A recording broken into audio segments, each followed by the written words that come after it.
The risk of a fatal natural catastrophe looms over inhabitants of Tamkwa, that's in the Douala 5 municipality of the economic capital city of Cameroon. And erosion intensified takes about several houses down, and several other houses in the neighborhood are being threatened by the encroaching and wide-scale, large-scale erosion.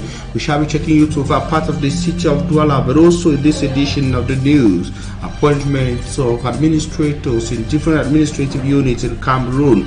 In the southwest region, 5 of the 6 divisions of the region have been touched by the transfer of senior divisional officers. Also in this edition of the news, we shall be talking about the transfer of divisional officers in administrative units across Cameroon. Ladies and gentlemen, still Equinoxe, thanks for making the right choice.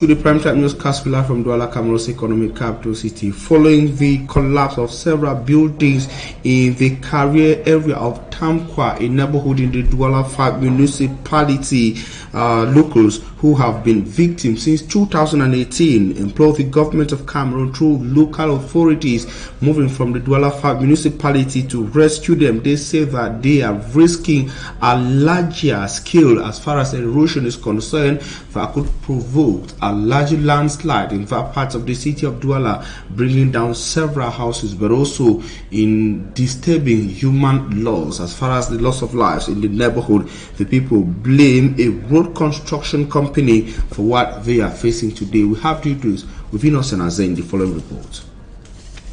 Remains of collapsed buildings at the Career Tamkwa residential area. Today a risk zone as a result of erosion, neglected since 2018 when a road construction company destroyed the drainage channels built by the residents. C'était canalisé. C'est quand ça tombe vient baisser la colline et ça fait quitter les caniveaux. C'est ça qui a causé tous ces dégâts-là. When I came here in 2016, together we tried to create drainage channels until when local authorities arrived to fix the road, the company in charge began digging, destroying the drains. That is how this place started eroding, with our houses forced to collapse. C'est pour ça que vous voyez que ça a fait descendre toutes les maisons. Though this catastrophe claimed no life, material losses incurred are enormous. Bon, il n'y a pas eu de décès, mais il y a eu énormément de pertes. There were 3 giant story buildings there. All of them collapsed. Donc quand ça tombe engagé le chantier et en enlevant les caniveaux, c'est ça qui a fait la chute. Il y avait plein de maisons, même des... Many houses, foundations and useful parcels of land have been lost. Là, c'est descendu à cause de l'entretien là. Many people whose houses are at the verge of surrendering to the erosion have deserted. Those who still stand the survival chance plead their numerous help demand letters filed in administrative offices be favored. On a déjà fait des lettres à la mairie, à la communauté, tout, rien jusqu'à aujourd'hui. Bon, on attend seulement le gouvernement, c'est le gouvernement qui va nous aider. All they can do at the moment is nurse hope. Council authorities will definitely come to their rescue. An inhabitant of Mwanko in the Senegal Maritime Division of the littoral region of Cameroon on their part have decried the very bad state of major stretches in Mwanko. They said that stretches linking several neighborhoods in Mwanko are not only bad, really bumpy and makes circulation extremely difficult as the rains intensify. Anna Bila is the lady on the disturbing report from Mwanko in the Senegal Maritime of the littoral region. We are here in the streets of Mwanko, a small locality in the Senegal Maritime Division of the littoral region. Like most areas during the rainy season, the locals complain of flooded roads as the wet season intensifies. Le problème, c'est les canalisations. The indigents blame the dilapidated roads on the lack of a proper drainage system which could canalize the runoff into the river Senegal. They express worries attempts made to rehabilitate the roads in Mwanko are not usually timely. Beaucoup de gens se demandent pourquoi est-ce que c'est en saison pluvieuse. Many people are asking why it is only in the rainy season that they decide to work on the roads in Mwanko. Les petites routes de Mwanko. Ils n'ont que la grande route. I am talking about main roads because those in the quarters are not even touched. J'ai déjà décrié cette situation, ça fait au moins 5 ans. Everywhere there are potholes. Look at the street behind me. In the rainy season, this place is always impassable. C'est-à-dire, c'est une mare d'eau qui ne stagne jamais. One of the main means of transportation around Mwanko is by motorcycles. The bikers here say they spend huge sums to repair bad motorbikes caused by bumpy roads. So after one day, so I go spend 5,000. After one day of working, I used about 5,000 francs to repair my motorbike. But if the roads were good, I can't spend that amount. They are calling on the concerned authorities to do what is necessary for the roads in Mwanko to be rehabilitated. I say, may government they see how we will suffer from Mwanko, may they try, may they help we.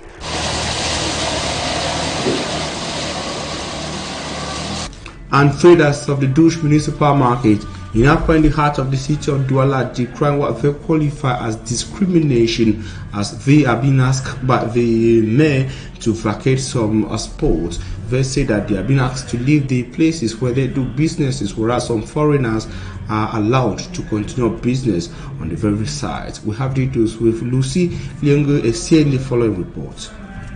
Held as scatter as some traders of the Douche Municipal Market as they were asked to vacate the site by the mayor. The mayor gave orders that all traders of Aqua should be sent to a destination where we don't even know. He didn't even consider the well-being of the population. They say the mayor had given them 3 months to leave, but to their greatest surprise, they have been sent away by the municipal police before the time they were given. The traders say they face marginalization in their own country, given that foreigners are allowed to sell in the same places where they had been asked to live. If we are here, it is because we are working with the Chinese people. Why do they have to protect them and send us away? In Guinea, in Gabon, we are being sent away. We are badly regarded out there. But in our own country, foreigners are well protected than us. A worry to many who over the years have been using this medium to take care of their families. It really has an effect on us. We pay transport to come here, but we made no sales. Since morning, I haven't made any sale. Customers themselves are afraid, so they don't come to the market anymore. Gendarmes and armies are everywhere in the market, so we cannot sell. According to the population, the government should try and maintain order rather than sending them away, as they depend on these for their daily bread. And mentioned inhabitants of some neighborhoods in the Douala 5 municipality, especially those from Pont-Banya right over to Pont-Bonabasen in the Douala 1 municipality, are complaining of a strategy adopted by the municipal authorities in responding to their cries of looming danger of enormous floods and inundations in their areas. They say that the unhealthy human activities have blocked waterways in their areas, but also the poorly constructed bridge on Bassem River has contributed to what they are experiencing, floods in their neighborhood. Their fear is that the situation might get just worse with the rains intensifying. We have details of Malak Glory. Inhabitants of the Bonabasan Bridge and those of Bonamusong in the Douala 5 subdivision say they are restless as the rains intensify. Known for floods and inundation in the rainy season, the people say this danger threatens again as household waste and other unhealthy human activity have blocked many water passages in the neighborhoods. On a trop souffert avec l'eau ici au quartier, ici au pont Bonabasan. Quand il pleut, l'eau entre dans les maisons des gens. Et il y a les gens qui sont même morts à cause de l'eau. On ne sait pas quoi on va faire. Et tous les samedis, les dimanches, on enlève la rigole, fatigué. In a short-term response to their worries, a team from the Douala 5 Divisional Office descended to the neighborhoods to clear waste and clean gutters. Cette opération est seulement venue booster le jeudi propre. Vous savez que les gens ont déjà pris l'habitude de fermer les boutiques entre 6h et 10h et attendre seulement pour ouvrir après, malgré que c'est sale partout. To some of the locals, one of the major causes of floods and inundation in their neighborhoods is the poor construction of the Bonabasan Bridge. Despite their presence, locals say the cleaning is a short-term measure and a lasting solution will do them good. Malagbori reporting fair. They are questioning the strategy adopted by the divisional office that is ordered by the divisional officer for the Douala 5 subdivision and also the mayor for the Douala 5 council. They think that the adopted solution will be short-lived. They are asking for lasting solutions, and one of the solutions, according to them, will be overhauling of the project of the construction of the bridge on the Banyo River. Time for us to take this note, ladies and gentlemen, in the course of this newscast, to say that a decree signed read by the President of the Republic of Cameroon and read on the state media today appointed some officials in the Ministry of Defense, but also in the Ministry of Territorial Administration. In the Ministry of Defense, major transfers were made, and in the conflict-hit northwest region of Cameroon, Brigadier General Cavalier was transferred from the region to the War College in the nation's political capital city, Yaoundé. Remember that he was the commander of the 5th Joint Military Region with headquarters in Bamenda in the northwest region of Cameroon. Meantime, as far as transfers and appointments within the Ministry of Territorial Administration is concerned, there were appointment of senior divisional officers, and we got interest in the appointment of the senior divisional officers of some divisions in the conflict-stricken southwest region of Cameroon. The appointments of the SGO for the Fako Division, Libialem Division, Kupem Maninguba Division, Manu and Meme Division. Only the Indian Division had its senior divisional officer maintained, and these divisions were all affected, and divisional officers or sub-divisional officers too were also appointed in some parts of the northwest and southwest regions of Cameroon. We shall be coming back to a report compared to that effect and the interest. Many also have been reacting. Many have been asking questions to just what they will be bringing into the troubled parts of Cameroon to see that security is maintained. It is important probably for you to note that in the Donga Mantle of the northwest region, for example, the divisional officer for Akwa and Misiji were transferred, with those of Nkambendu and were maintained in the Boy division of the northwest region of Cameroon. There were also the transfer of the SGO from Kum and that's the Geo from Kum subdivision, and another subdivision which we shall be coming back to it as I indicated. But as the conflict touches lives in different areas, towns and villages of the Anglophone regions, the people of Bekondo say that the impact on education and social life in their village has been enormous. Gathered in Limbe, they strategize on just how to help the people who've not been fortunate to flee from their villages to safer areas to continue to live life with hope. Davidson Man was the man on that report. The people of Bekondo of the Oroko clan in Meme division of the southwest region residing in Limbe say the ongoing Anglophone crisis has greatly dealt with them. Because of this crisis, the village is empty. So many people have run away. So life is not easy. In the village, there are no schools going on since 2016. So people are bringing their children in nearer towns that are secured for them to school. So it's exactly what we are doing here. We have about 3 or 4 children who are staying in our houses who are going to school. We are helping them so that they can study. It is very difficult to have the job set. It's a problem. That's why many of them have found themselves in meaner jobs. And this is one of the reasons that is still promoting some of them to even live prostitutional lives, some stealing and all the like. Coming together, They are seeking ways to assist each other to cope with their present predicament. Because of the crisis that we have in our area, so many of us are internally displaced. We are struggling to gather all of them here in Fako in general and in Limbe in particular, so we can come together to help ourselves and see how we can help our brothers who are still in the village, because they need our help. They urge the powers that be to find lasting solution to the ongoing Anglophone crisis. As far as the crisis is concerned, what I want is peace. Really, I want that the government should help us. Begging the powers that be that they should solve this problem so that we can go back to our villages and enjoy our village like before. Bekondo is made up of 4 villages and is just one out of the several communities in the northwest and southwest regions greatly affected by the ongoing Anglophone armed conflict. David Sinmamo reporting there. But obtaining a Cameroonian visa is good news. It's been made easy. A partnership between Cameroon and an African giant in visa issuance services has brought a fast-track transformation in the procedures. With the modernization developed by Impact Primaries, everything is reported to have been made easy and can be easily done online with record time. Babila Jonathan reports.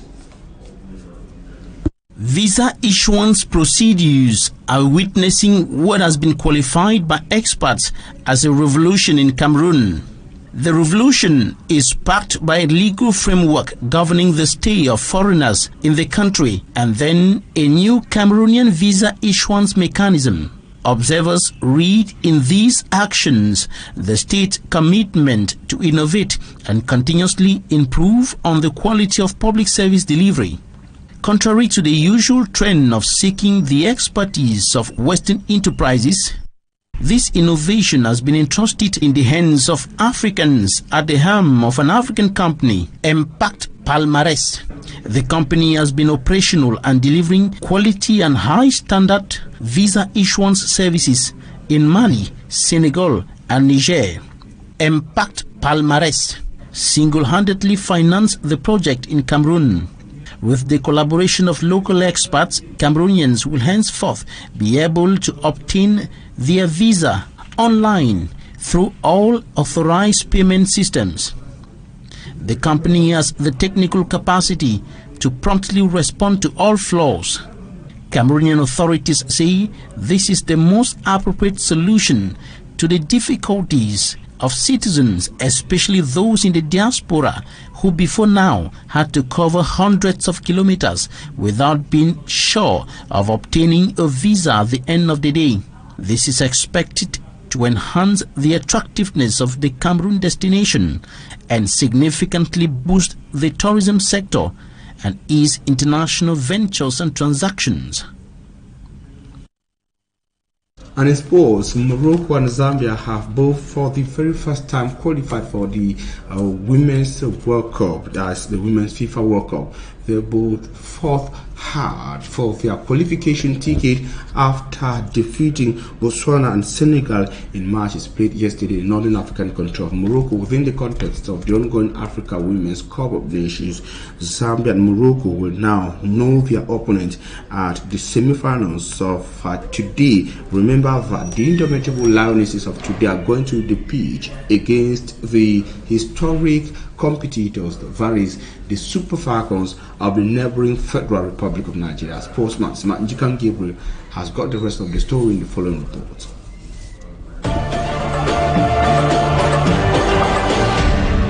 It was a historic scene that was observed at the pitch in Casablanca and Rabat in Morocco as Zambia and Morocco picked up tickets to represent Africa at the FIFA Women's World Cup in Australia and New Zealand next year. The two teams got their pass after the first quarter-final games at the Women's Africa Cup of Nations on Wednesday. Zambia were the first team to seal their FIFA Women's World Cup ticket after they fought hard to solve the Senegalese equation only after post-match penalty shootout. Zambia's goalkeeper Hazel Nali, who saved 2 penalties, won the game from Zambia after taking a penalty and scoring one. On regular time, both teams, Senegal and Zambia, were tied at a 1-1 draw. Zambia's squad that qualified the team to the FIFA Women's World Cup is the same that took Zambia to the Under-17 FIFA Women's World Cup. Zambia has now recorded a back-to-back qualification to Global Showdown event. First, it was the Tokyo 2020 Olympics, now the FIFA Women's World Cup. In the other quarter-final game, it was host Morocco who had a hard-fought victory to beat debutant Botswana. Sanai Masudi gave the host an early goal in the opening minutes of the game, but they were cut short at the 7th minute when Ketumetse Ditebe equalized to silence the several fans at the Rabat Stadium. It was finally Yasmin Mrabat who gave the winning goal to the Atlas Lionesses, who have played 4 matches and are still to lose, just like Zambia. The Copa Queens and Atlas Lionesses have qualified for the semi-finals 2 of the competition for the first time. Zambia will play against the winner of the late quarter-final game, pitting South Africa to Tunisia, while host nation will be patient to know their opponents in the other clash of the Titans that will see defending champions Nigeria challenge Cameroon.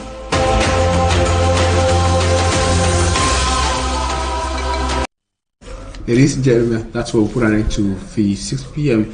edition of News on Equinoxe Television. We thank you for your keen attention. Unfortunately, we're not going to be having talking points today. It's for technical reasons.